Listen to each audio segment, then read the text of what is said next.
அனைத்து ஊடக நண்பர்களுக்கும் பத்திரிகை நண்பர்களுக்கும் காலை வணக்கம். இன்றைய தினம் சட்டமன்றத்திலே அனைத்து இந்திய அண்ணா திராவிட முன்னேற்ற கழகம் பிரதான எதிர்க்கட்சி. ஆனால் பிரதான எதிர்க்கட்சி பேசுவதற்கு வாய்ப்பு மறுக்கப்பட்டு வேறொரு கட்சி தலைவரை பேசுவதற்கு அழைத்தார். நான் சட்டப்பேரவை தலைவரிடத்திலே கோரிக்கை வைத்தேன், இது மரபல்ல, சட்டமன்றத்தில் பிரதான எதிர்க்கட்சிக்கு தான் முன்னுரிமை கொடுக்க வேண்டும், அதை தவிர்த்து பிரதான எதிர்க்கட்சிக்கு அனுமதி கொடுப்பதை மறுத்துவிட்டு மற்றொரு கட்சி தலைவருக்கு முதலிலே வாய்ப்பு கொடுப்பது எந்த விதத்தில் நியாயம்? மற்ற கட்சி தலைவர்களுக்கு வாய்ப்பு கொடுப்பதிலே நாங்கள் எந்த ஆட்சேபனையும் தெரிவிக்கவில்லை. ஆனால் அவையினுடைய மரபு, பிரதான எதிர்க்கட்சி ஒரு பிரச்சனையை 0 அவரில் எழுப்புகின்ற பொழுது, நேரமில்லா நேரத்தில் எழுப்புகின்ற பொழுது முதல் வாய்ப்பு பிரதான எதிர்க்கட்சி கொடுக்கப்பட வேண்டும். பிறகு முன்வரிசையில் இருக்கின்ற பல்வேறு கட்சியுடைய தலைவர்கள் பேசுவதற்கு வாய்ப்பு கொடுக்கலாம். அதில் எந்த மாறுபட்ட கருத்தும் கிடையாது. ஆனால் வேண்டுமென்றே திட்டமிட்டு சட்டப்பேரவை தலைவர் அவர்கள் எதிர்க்கட்சி வைக்கின்ற கோரிக்கையை நிராகரித்து தொடர்ந்து எங்களை பேசுவதற்கு அனுமதி அளிக்காமல் வேறு கட்சி தலைவரை அழைத்து பேசுவது எந்த விதத்தில் நியாயம்? சட்டமன்றத்தில் அவை முன்னவர் எழுந்து பல ஆண்டுகாலமாக அவர் அவையிலே பணியாற்றியவர். அந்த அடிப்படையிலே 0 அவரில் முதலில் பேசுவதற்கு எதிர்க்கட்சிக்கு வாய்ப்பு கொடுக்கப்படுவது மரபு. அந்த அடிப்படையில் கொடுக்க வேண்டும் என்று அவர் தெரிவித்த பிறகுதான் சட்டமன்ற பேரவைத் தலைவர் அவர்கள் பிரதான எதிர்க்கட்சியினுடைய தலைவர் என்ற முறையில் என்னை பேசுவதற்கு வாய்ப்பை கொடுத்தார். இது ஒருதலைபட்சமாக சட்டப்பேரவைத் தலைவர் தொடர்ந்து செயல்பட்டு வருகிறார்.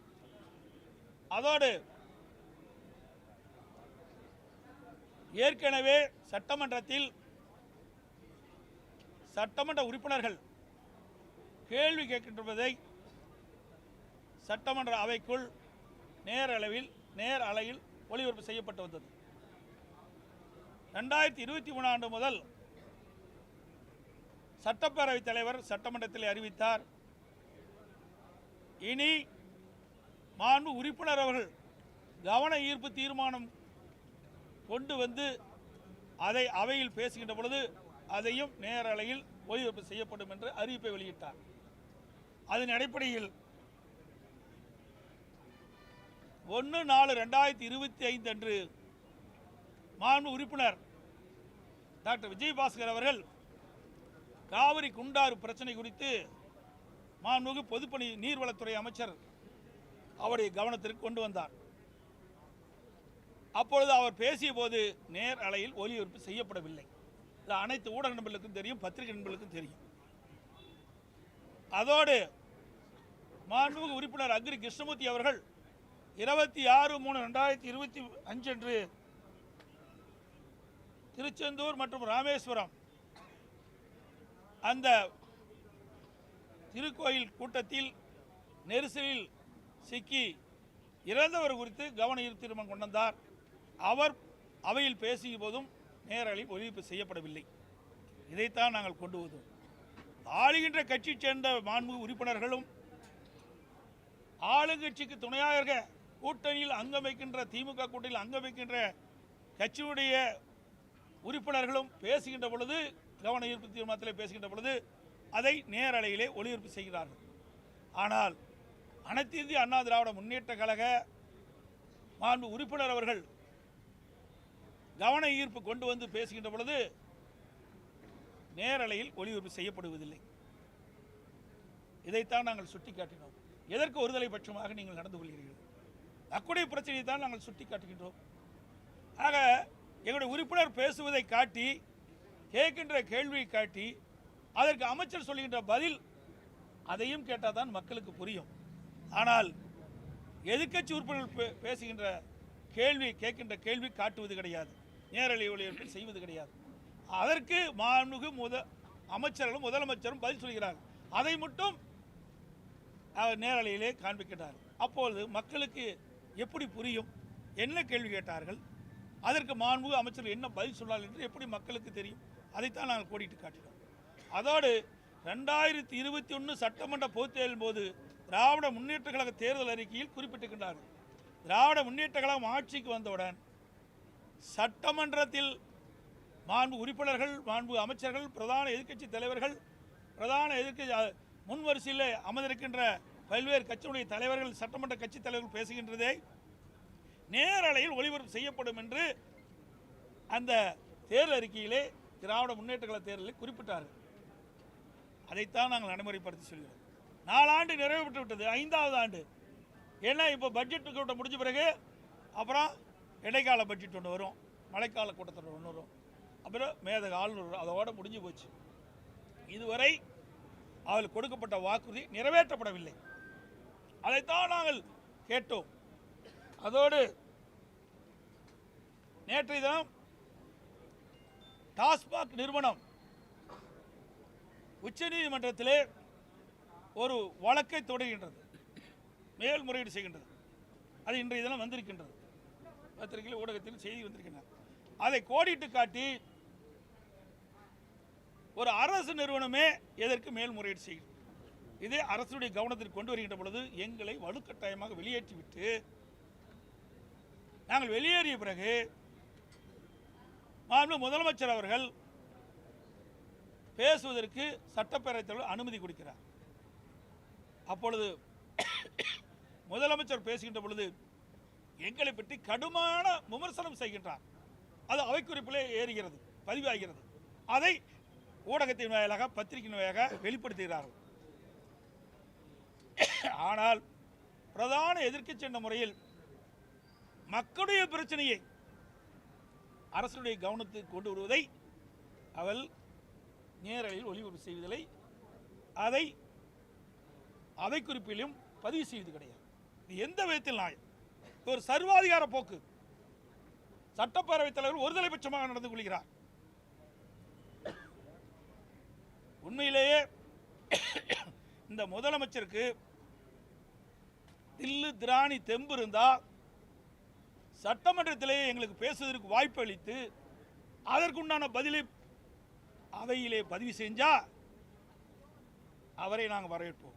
கோழைத்தனமாக முதலமைச்சர் கோழைத்தனமாக திட்டமிட்டு அனைத்து இந்திய அண்ணா திராவிட முன்னேற்ற கழக உறுப்பினர்களை வெளியேற்றிவிட்டு வேண்டுமென்றே எங்கள் மீது கடுமையான விமர்சனத்தை பதிவு செய்கின்றார்களே, எந்த விதத்தில் நியாயம்?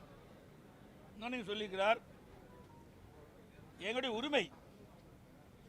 உரிமையை பறிக்கின்ற பொழுது ஜனநாயக முறைப்படி அறவழியிலே இதை கண்டித்து நாங்கள் வெளியிடப்பு செய்கிறோம். அதை கிண்டிலும் கேலியுமா பேசுறார் திரு ஸ்டாலின் அவர்களே. நீங்கள் எதிர்க்கட்சி தலைவராக இருக்கின்ற பொழுது, நான் முதலமைச்சராக இருக்கும் போது எத்தனை முறை நீங்கள் வெளியிடப்பு செய்தீர்கள்? அப்பொழுதெல்லாம் உங்களை கிண்டலும் கேலியுமாக செய்தோமா? மதித்தோம். இந்த வரிசையில் இருக்கிறவங்க எதிர் வரிசைக்கு போகிற காலம் நம்ம காலம் இல்லைங்க. இன்னும் 9 மாத காலம் தான் இந்த ஆட்சிக்கு காலமே. இன்னும் 9 மாத காலம்தான் இந்த ஆட்சியினுடைய காலம், பதவி காலம் இருக்குது. 9 மாதத்துக்கு பிறகு எதிர்க்கட்சியாக வர்றது கூட வாய்ப்பு இல்லாத சூழ்நிலை ஏற்பட போகுது. அகம்பாவத்தில் தெரிகிறாங்க. இன்னைக்கு வேண்டுமென்றே திட்டமிட்டு எதிர்க்கட்சியை விமர்சனம் செய்வதுதான் இந்த முதலமைச்சருடைய வேலையை ஒழிய மக்களுடைய பிரச்சனை பேசுவதற்கெல்லாம் இவங்க நேரம் கிடையாது. அதோடு இன்னொன்னு சொல்ல, கருப்பு சட்டை போட்டுட்டு போறீங்க, நாங்கள் வரவேற்கிறோம், காவி உடைய அணிஞ்சு போவதுக்கு வரவில்லையே என்று பேசினார். நீங்க பேசலாமா? திரு ஸ்டாலின் அவர்களே, உங்களுக்கு அடிக்கடி மறதி இருக்குது போல தெரியுது. 1999 நாடாளுமன்ற தேர்தல் நடக்கும்போது யாரோட கூட்டணி சேர்ந்து போட்டிட்டீங்க? கேவலமல்ல, வெக்கமல்ல, சூடு சுரண வெக்கமான ரோசம் இருந்தால் ஒரு மனிதனுக்கு இது பேச வேண்டியது கூடாது. தான் என்ன செய்தோம் என்பதை உணர வேண்டும். தான் முகத்தை கண்ணாடியில் பார்க்க வேண்டும். பிறகுதான் அடுத்ததை பற்றி குறை சொல்ல வேண்டும். அந்த தகுதி இல்லாத ஒரு முதலமைச்சர் இன்றைய முதலமைச்சர். எங்களை வெளியேற்றிட்டு நீங்கள் பேசியிருக்கிறீங்க. எங்களை உள்ள விட்டு எங்களை அவையிலே இருக்கின்ற பொழுது எங்களுக்கு பேசுவதற்கு வாய்ப்பு அளித்து நீங்கள் பேசியிருந்தால் தக்க பதிலடி கொடுத்திருப்போம். அந்த திராணி உங்ககிட்ட கிடையாது. ஸ்டாலின் அவர்களே எதிர்க்கட்சியில் இருக்கும்போது நாட்டுடைய பிரதமர் வந்தபோது கருப்பு பலூன் விட்டீங்க. ஆளுங்கட்சி வந்த பிறகு அதே பிரதமருக்கு வெண்குடை பிடித்தீர்கள். வெண்குடை வேந்தன் இன்றைய முதலமைச்சர் வெண்குடை வேந்தன், வெள்ளை கொடி பிடித்த வேந்தன், வெள்ளை கொடி பிடித்த வேந்தன். நீ வீரத்தை பற்றி பேசலாமா? யாரிடம் பேசுகிறா? எங்களை பொறுத்த வரைக்கும் வேணும்னா வேணும். நான் அன்னைக்கே சொல்லியிருக்கிறேன், ஒருத்தர் ஒரு கட்சி வேணும்னா வேணும், வேண்டானா வேண்டாம். வேணுங்கின்ற பொழுது நிச்சயமாக அந்த கட்சியிலே நாங்கள் இடம் பெறுவோம். வேண்டாம் என்றால் அப்பொழுது ஒதுக்கிக் கொள்வோம். அதுதான் எங்களுடைய நிலைப்பாடு. உங்களைப் போல உங்கள் கூட்டணி கட்சிகளால் அடிமையை வச்சுட்டு இருக்கிறது நாங்கள் அல்ல. ஒவ்வொரு கட்சியும் தனித்துவமாக செயல்பட வேண்டும். அப்போத்தான் அந்தந்த கட்சி வளரும். ஆனால் திராவிட முன்னேற்ற கழக தலைமையில் இருக்கின்ற தங்கம் வைக்கின்ற கூட்டணிகளாக எந்த காலத்திலையும் வளராது. எல்லாம் அடிமை சாசனம் எழுதி கொடுத்துட்டாங்க. தாயே பேச மாட்டாங்க. காலப்போக்கில் அந்த கூட்டணி கட்சிகள்லாம் காற்றோடு காற்றாக கரைந்து போகும். உஷாராக இருங்க. திராவிட முன்னேற்ற கழகத்தில் அங்கம் வைக்கின்ற கூட்டணி கட்சிகளெல்லாம் உஷாராக இருங்க.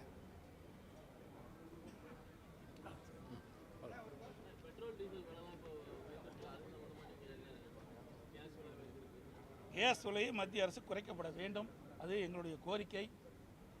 அதோடு 2021 சட்டமன்ற பொதுத் தேர்தலும் போது திராவிட முன்னேற்ற கழக தேர்தல் அறிக்கையில் குறிப்பிட்டாங்க, திராவிட முன்னேற்ற கழகம் ஆட்சிக்கு வந்தால் டீசல் விலை 4 ரூபா குறைக்கப்படும், பெட்ரோல் 5 ரூபா குறைக்கப்படும் சொன்னாங்க.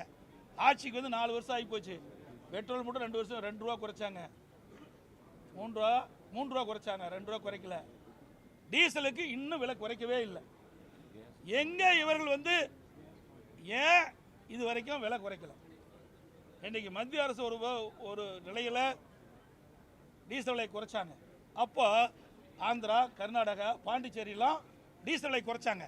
அப்போ ஏன் தமிழ்நாடு அரசு டீசல் விலை குறைக்கல? அதே போல் கேஸ் மானியம் 100 ரூபா கொடுக்குன்னு சொன்னாங்க, இது வரைக்கும் கொடுக்கவே இல்லையே. ஆக தேர்தல் வருவதற்கு முன்பு ஒரு பேச்சு, தேர்தல் முடிந்த பிறகு ஒரு பேச்சு, இரட்டை வேடம் போடுகின்ற கட்சி திமுக கட்சி என்பதை நேரத்தில் தெரிவித்து, இந்த கருப்பு சட்டை அணிந்த நோக்கம் சட்டமன்றத்திலே எங்களுக்கு பேசுவதற்கு வாய்ப்பு கொடுப்பதில்லை. எங்களுடைய உரிமையை இந்த சட்டப்பேரவையில் பறிக்கின்றார். நாங்கள் மக்களுடைய பிரச்சனையை பேசுவதற்கு தான் சட்டமன்றத்துக்கு வருகிறோம். அது பிரதான எதிர்க்கட்சி. நாட்டில் நிலவுகின்ற பிரச்சனையை பிரதான எதிர்க்கட்சி என்ற முறையில் அரசினுடைய கவனத்திற்கு கொண்டு வருவதற்கு எங்களுடைய கடமை, அதற்கு பதில் சொல்வது அரசுடைய கடமை. ஆனால் இந்த சட்டமன்றத்திலே அந்த நிகழ்வு நடைபெறவில்லை. எங்களை வேண்டுமென்றே திட்டமிட்டு பேசுவதற்கு அனுமதி கொடுக்காமல் திட்டமிட்டு வெளியேற்றிய பிறகு மாண்பு முதலமைச்சரை பேச வைத்து எங்களை சிறுமைப்படுத்த நினைக்கின்றார்கள். ஒருபோதும் நடக்காது. 2026 சட்டமன்ற பொதுத் தேர்தலின் போது அனைத்து இந்திய அண்ணா திராவிட முன்னேற்ற கழகம் மக்களுடைய பேராதரவை பெற்று வெற்றி பெறும். மீண்டும் அதிமுக ஆட்சி மலரும்.